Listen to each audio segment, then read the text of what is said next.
The massive space station floated in the darkness between stars. It was called Nexus Station, and it was the largest meeting place in the known galaxy. Ships from dozens of worlds came and went every hour. Beings of every shape and size walked through its gleaming corridors. And today, it was hosting the most important diplomatic summit in a century. Ambassador Claire Bennett stood near a tall window and watched a Varathi cruiser glide past. The ship was beautiful, made of something that looked like living crystal. It caught the light of a distant sun and scattered rainbows across the docking bay. Claire had been working with alien species for 5 years now, but sights like this still took her breath away. Humanity had only discovered faster than light travel 30 years ago. In galactic terms, that made them babies. Most of the species at this summit had been traveling between stars for thousands of years. Some had been doing it for tens of thousands. They had built empires and fought wars and made peace long before humans had. Learned to use fire. Claire knew that many of them still saw humans as primitive creatures who had somehow stumbled upon technology they did not deserve. She turned away from the window and looked at the man standing a few feet behind her. Lieutenant Daniel Reyes was her security officer. He was not a tall man, but there was something solid about him. His dark hair was cut short, and his brown eyes were always moving, always watching. Before joining the diplomatic service, he had spent 15 years teaching people how to survive in the wilderness. He had lived in forests and deserts and mountains. He had tracked animals and been tracked by them. There was a calmness about him that Claire found reassuring. "The other delegates keep staring at us," Claire said quietly. Daniel nodded slightly. "They have been doing that since we arrived. Most of them have never seen humans in person before. I suppose we are a curiosity." "We are more than that," Daniel replied. "We are a question they do not know how to answer yet." The main assembly hall was enormous. It could hold thousands of beings comfortably, and today it was nearly full. Claire walked to the section reserved for the Earth delegation and took her seat. Daniel stood behind her, his hands clasped behind his back. She looked around at the other species. The Varathi were easy to spot. They were tall beings made of living crystal, and they glowed with soft inner light. They were the oldest species in the collective and the most respected. When a Varathi spoke, everyone listened. The Keth were insectoid creatures with hard shells and clicking mandibles. They communicated through a complex combination of sounds and chemical signals. Their translators worked overtime to convert their speech into something other species could understand. The Dralith looked like serpents with arms. Their scales shimmered in shades of blue and green, and they moved with a fluid grace that seemed almost hypnotic. They were known as skilled diplomats and traders. And then there were the Gorthaks. Claire felt a chill when she looked at them. They were massive creatures, nearly 3 meters tall, with thick gray hide and 4 eyes set deep in their skull-like faces. They were warriors, pure and simple. Their entire culture was built around combat and conquest.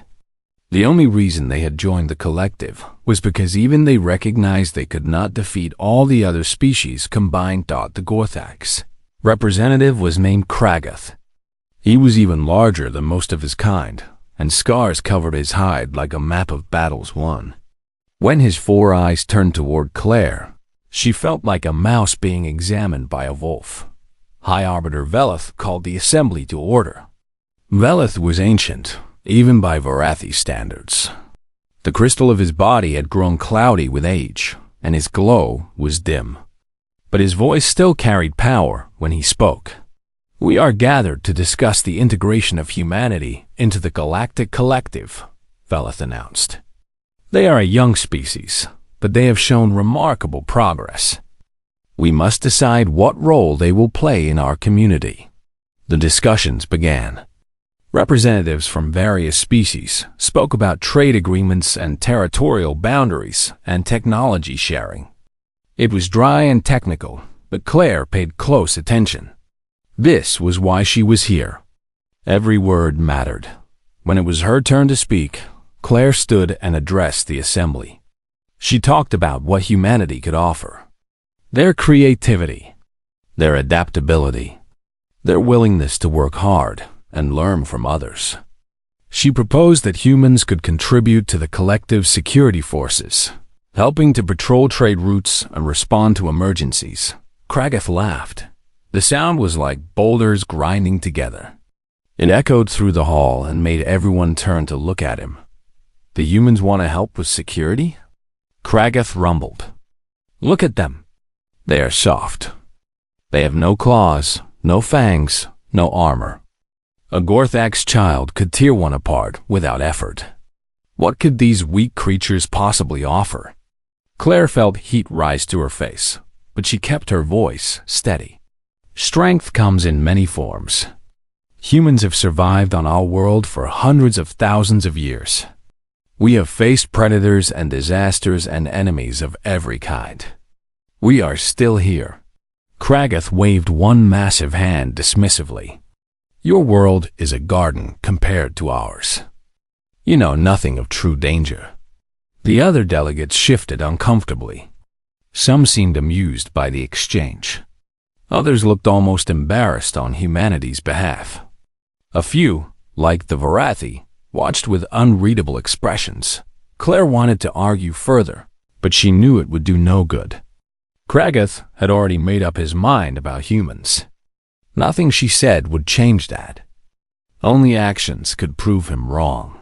After the session ended, a young Dralith approached Claire. Her scales were a beautiful shade of teal, and her eyes held warmth despite their serpentine appearance. I am Sithara, she said. I want to apologize for what happened in there. Kragath is brutal, but he speaks what many are thinking. Please do not judge the entire collective by his words. Claire managed a small smile. I appreciate that. But he is not entirely wrong, is he? Most of the species here think we are primitive. Sithara hesitated. It is difficult for the older species to accept how quickly your kind is advanced. When my grandmother was young, humans were still using chemical rockets. Now you are here, walking among us. It frightens some of them. And what about you? Claire asked. What do you think of humans? Sithra's scales rippled in what Claire had learned was the Dralith equivalent of a thoughtful expression. I think there is much about your species that we do not understand yet, Sithora said. And I think the collective will learn that lesson sooner than anyone expects. Claire did not know how right Sithara would turn out to be. The lesson was coming, and it would change everything. That night, as the station hummed quietly around them, something ancient and terrible was waking up in the xenobiology wing. And nothing on Nexus Station would ever be the same again. The alarm tore through the station at 3 in the morning. Claire woke instantly. Red lights were flashing in her quarters, and a computerized voice was repeating the same message over and over. Containment breach. Xenobiology wing. All personnel seek shelter immediately. She threw off her blankets and grabbed her clothes. Her heart was pounding as she pulled on her boots and rushed to the door. When it slid open, she found Daniel already waiting in the corridor. He was fully dressed and armed with a standard sidearm at his hip. Stay close to me, he said. His voice was calm, but his eyes were sharp and focused. They moved through the corridors together. Other beings were running in every direction. Claire saw Keth diplomats scrambling on their multiple legs. She saw Varathi gliding as fast as their crystalline bodies would allow. Everyone was afraid. Everyone was running. What happened? Claire asked as they hurried toward the central hub. I do not know yet. But whatever it is bad. They reached the central hub a few minutes later. It was a massive circular space where several corridors met. Normally, it was a place of calm activity, where beings from different worlds met and talked and conducted business. Now it was chaos. Dozens of aliens were crowded together, talking in frightened voices that the translation software could barely keep up with. "Hi, Arbiter," Veleth's voice echoed from the speakers overhead. It was steady, but Claire could hear the strain beneath it. "Attention, all personnel. A Cathrian Mauler has escaped from the research containment area. This creature is extremely dangerous. Do not attempt to engage it under any circumstances. Station security is responding. Please remain calm and stay in protected areas." Claire felt ice form in her stomach. She had read about Cathrian Maulers in the briefing materials before coming to the station. They were apex predators from a high-gravity world that had been classified as a death planet. Nothing lived on that world unless it was strong enough to kill everything else. The Mauler was the strongest thing on that entire planet. The creature stood nearly 3 meters tall. Its body was covered in thick armor plates that could stop most weapons. It had 6 limbs, the front 2 ending in claws that could tear through metal. It had no eyes, hunting instead through vibration and scent. And worst of all, it had a metabolism that made it nearly impossible to tire out. Once it started hunting, it did not stop until it caught its prey. How did it escape? Claire whispered. "That is a question for later," Daniel replied. "Right now we need to focus on survival." The screaming started seconds after he finished speaking. A Keth diplomat came, running into the hub from one of the side corridors. Thick ichor was streaming from deep wounds in his shell.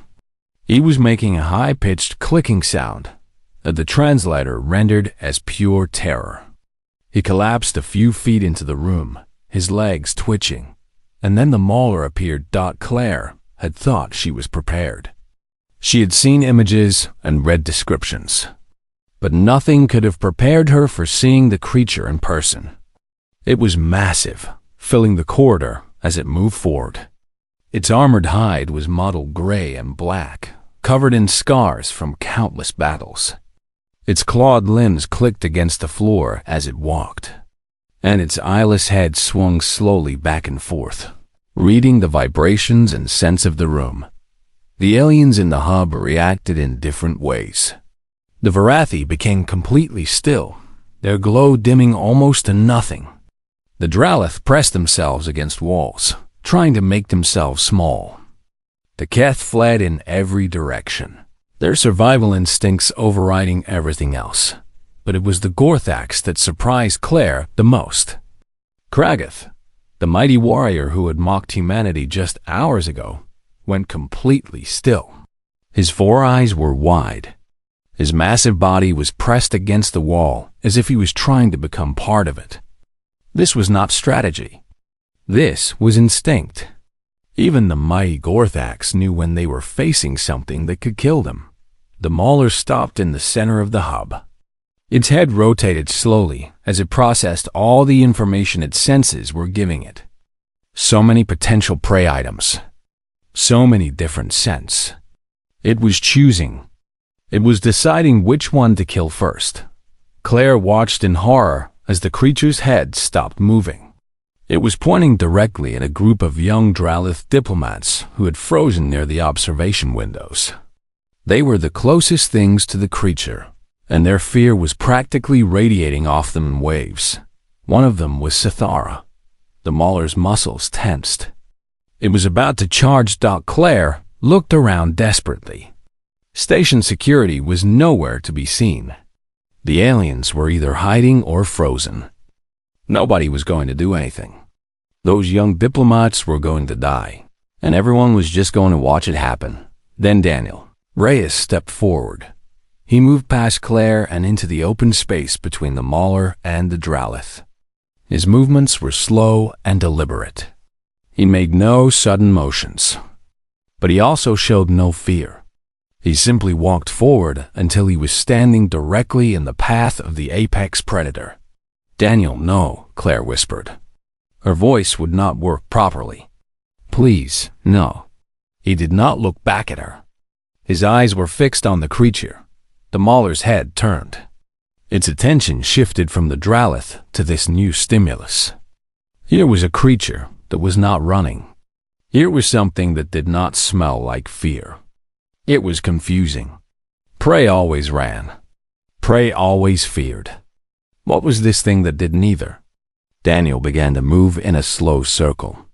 He was drawing the creature's attention away from the civilians. He was making himself the target. "Everyone move toward the exits," he said. His voice carried clearly across the silent hub. Slowly, no sudden movements. "Do not run. Just walk." The aliens began to obey. They crept toward the corridors, their eyes still locked on the scene unfolding before them. But they could not look away. They had never seen anything like this. They had never seen any being willingly face a Kethrian Mauler, and they had never seen what a human could do when pushed to the edge.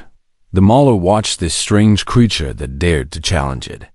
Deep in its primitive brain, something was trying to make sense of the situation. This thing was small. This thing was soft. This thing should be easy prey, but something about it felt wrong. The Mauler did not know what a human was. It did not know what a human could do. It did not know about persistence hunting or adrenaline, or the million years of survival instincts coded into human DNA. It was about to find out. Daniel Reyes stood alone in the center of the hub.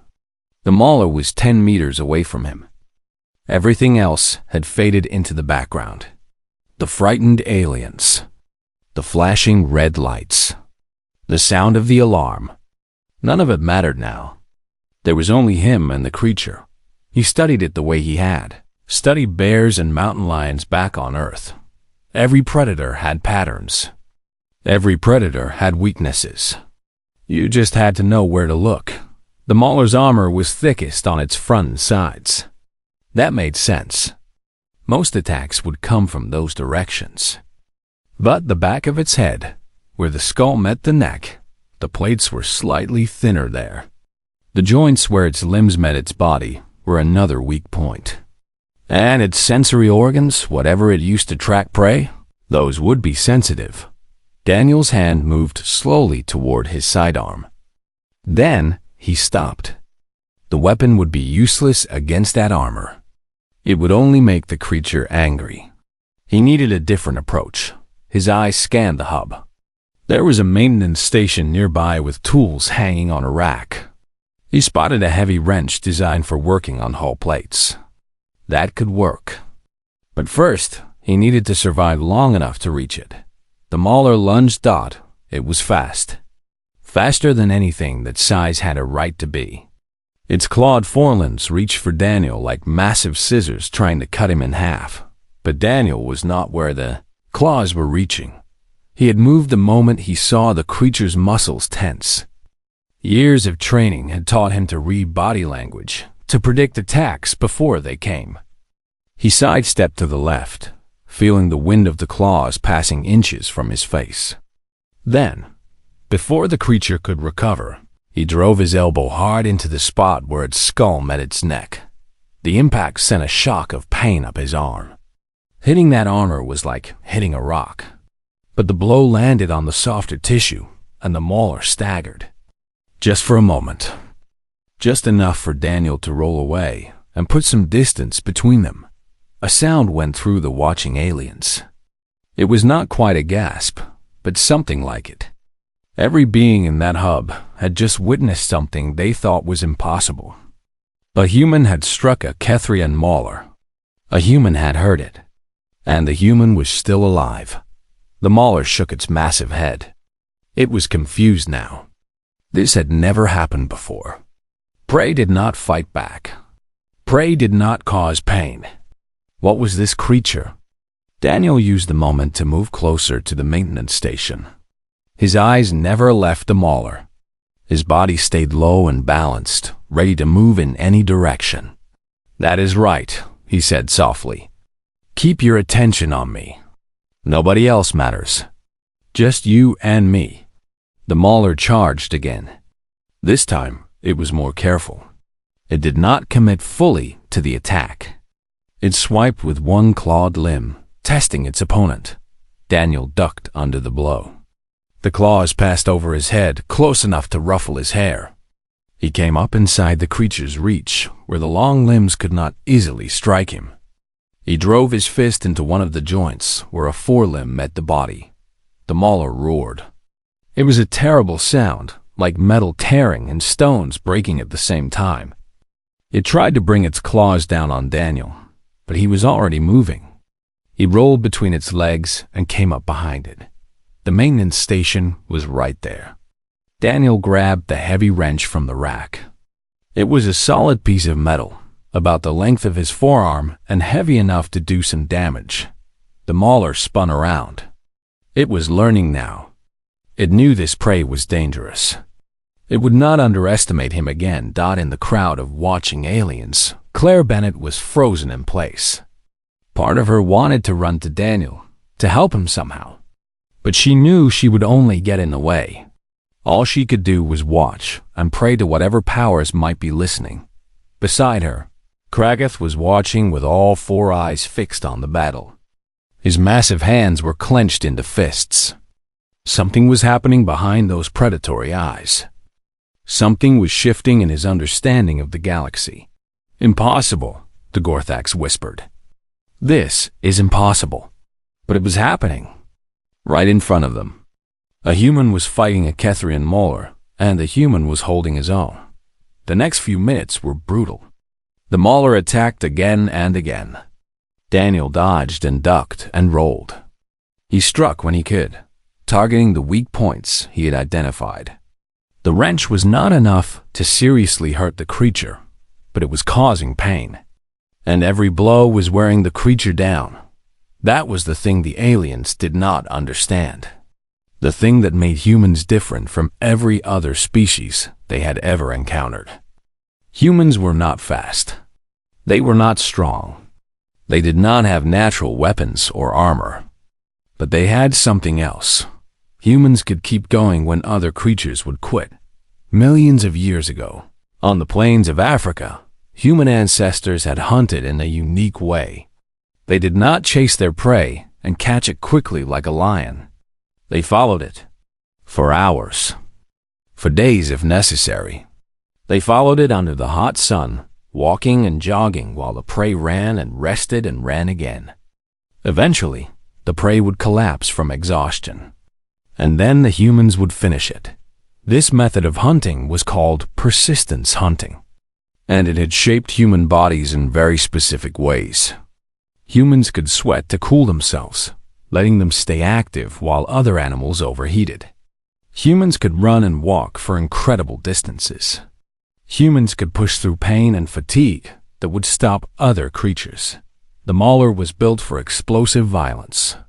It was designed to catch prey quickly and kill it with overwhelming force. It was not designed for a long fight. Daniel Reyes was designed for exactly that. As the battle continued, something began to change. The mauler's attacks grew slightly slower. Its movements became less precise. Foam began to form at the corners of its mouth as its body struggled to cope with the sustained effort. Daniel saw it happening. He had seen it happen with animals back on Earth.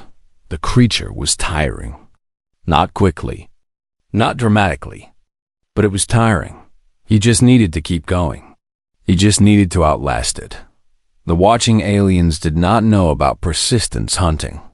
They did not understand what they were seeing. All they knew was that a soft, clawless, fangless human was fighting an apex predator to a standstill. And for the first time, they began to wonder what else they did not know about humanity. The battle had been going on for 12 minutes now. To the watching aliens, it felt like hours. To Daniel Reyes, it felt like seconds. Time moved differently when you were fighting for your life. His body hurt everywhere. The mauler had not landed a direct hit, but there had been close calls. A glancing blow from one claw had torn open the sleeve of his uniform and left 3 shallow cuts on his forearm. Another swipe had caught his shoulder, bruising the muscle beneath. His lungs burned from the constant movement. His legs ached from the endless dodging and rolling, but he was still standing. And that was what mattered. The mauler was showing more signs of fatigue now. Its attacks came in bursts followed by longer pauses. Its head drooped slightly between charges. The foam around its mouth had grown thicker. Its body was overheating, and it did not know how to cool itself down the way a human could. Daniel circled slowly, keeping the creature turning. Every step it took was energy it could not get back. Every second the fight continued was another second of exhaustion building in those powerful muscles. "Come on," Daniel said. His voice was rough from heavy breathing, but it was steady. "We are not done yet. You want to hunt something? Hunt me." The mauler responded to his voice. It charged again, but this time Daniel saw something different in the way it moved. There was desperation now. The creature was not used to this. It was not used to prey that refused to die. Daniel sidestepped the charge and brought the wrench down hard on the creature's rear leg. He felt something crack beneath the impact. Not bone, but maybe cartilage. The mauler stumbled and crashed into a decorative pillar, sending pieces of polished stone flying across the floor. In the crowd, Sathara was watching with wide, unblinking eyes. The young Dralith had been frozen in terror when the mauler first appeared. She had been certain she was going to die. Then the human had stepped forward, and everything had changed. Now she could not look away. She was witnessing something that would stay with her for the rest of her life. "He is winning," she whispered. Her translator turned the words into something the nearby Vorathi could understand. "The human is winning." The Vorathi, an elderly diplomat named Dareth, made a sound of amazement. His crystalline body was ringing with complex harmonics. "That is not possible. A Kethrian mauler cannot be defeated in single combat. It has never happened in recorded history." "It is happening now," Sathara replied. The mauler recovered from its crash and turned to face Daniel again. But something was different in its posture now. The raw aggression had faded. In its place was something the aliens had never seen in a Kethrian mauler. Before uncertainty, the creature did not understand what was happening. Its entire existence had been built on one simple truth. It was the strongest.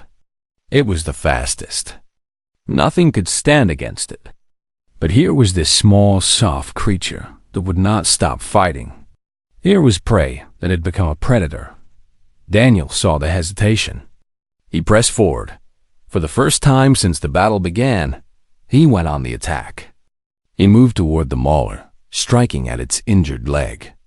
The wrench connected again and again. Each blow was not powerful enough to cause serious damage on its own, but together they were adding up. The creature's leg was weakening. Its balance was shifting. The mauler tried to retreat. It actually backed away from Daniel. An apex predator, a creature that had never known fear in its life, was retreating from a human being. Claire covered her mouth with her hand. Tears were streaming down her face, though she was not sure if they were from fear or hope or something else entirely. She wanted to call out to Daniel, to tell him to be careful. But she could not find her voice. Beside her, Kragath made a sound that might have been a word in his native language. The translator could not process it. Perhaps there was no equivalent in any language. Perhaps it was simply a sound of pure shock. The battle reached its climax at the 17-minute mark. The mauler made one final charge. It gathered everything it had left and threw itself at Daniel, with claws extended and mouth gaping wide. If the blow landed, it would tear him apart. There would be nothing left. But the blow did not land. Daniel watched the creature come. He read its body language the way he had read it 100 times in the last 17 minutes.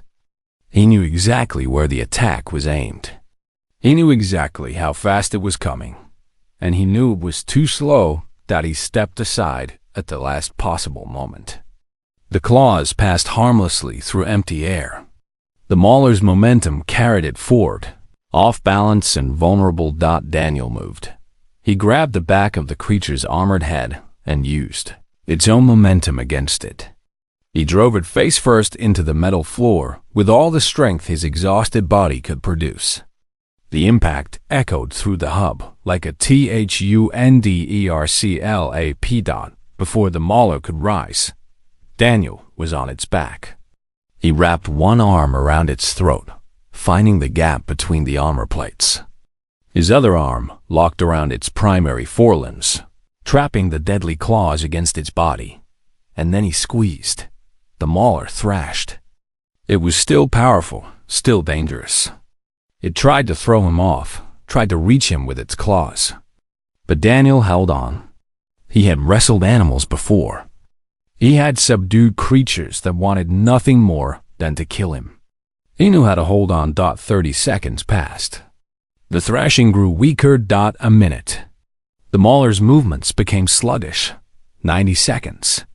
The creature's body began to go limp. 2 minutes. The apex predator of a death world lost consciousness on the floor of Nexus Station, defeated by a single human being. Daniel held on for another 30 seconds, just to be sure. Then, slowly, carefully, he released his grip and stood up. His legs were shaking. His arms felt like they were made of lead. Blood was dripping from the cuts on his forearm. His entire body was screaming at him to collapse, but he stayed on his feet. He turned to face the crowd of aliens. Every eye in the room was fixed on him. No one was moving. No one was speaking. The silence was so complete that Daniel could hear his own heartbeat pounding in his ears. He took a deep breath. "Someone might want to get a cage ready," he said. And then, finally, the silence broke. The hub exploded into noise. Aliens who had been frozen in terror suddenly found their voices. Translators worked overtime, trying to convert dozens of languages at once. Vorathi harmonics mixed with Keth clicking and Dralith, hissing, and 100 other sounds that humans had no words for. Sithara was the first to move.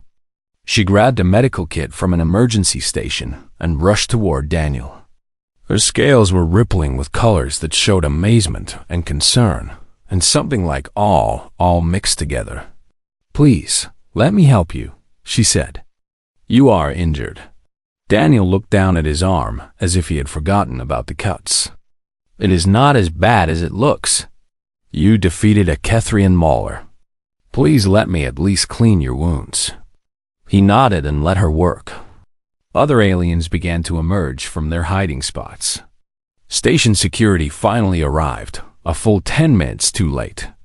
They stared at the unconscious creature on the floor, then at the human standing over it, and they could not seem to understand what they were seeing.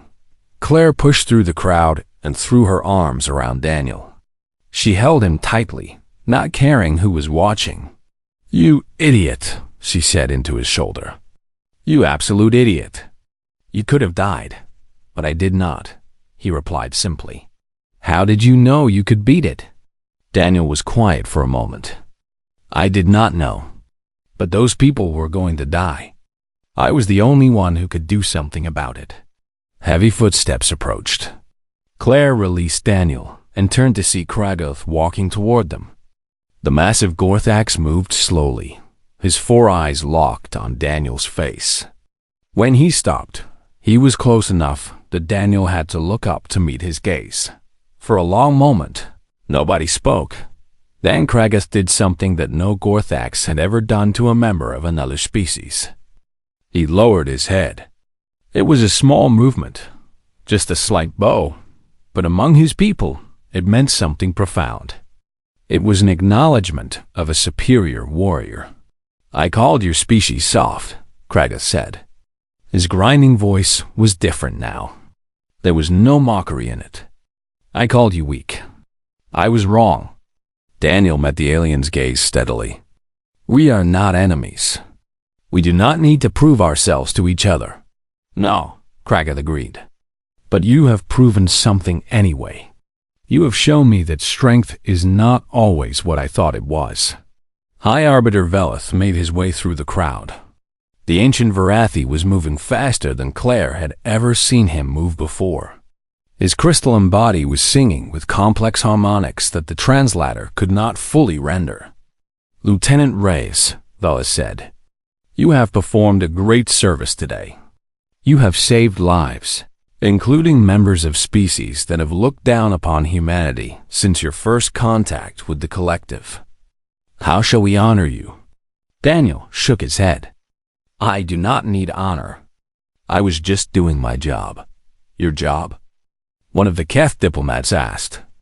"Your job is to stand between your ambassador and certain death." "Yes," Daniel replied as if it was obvious.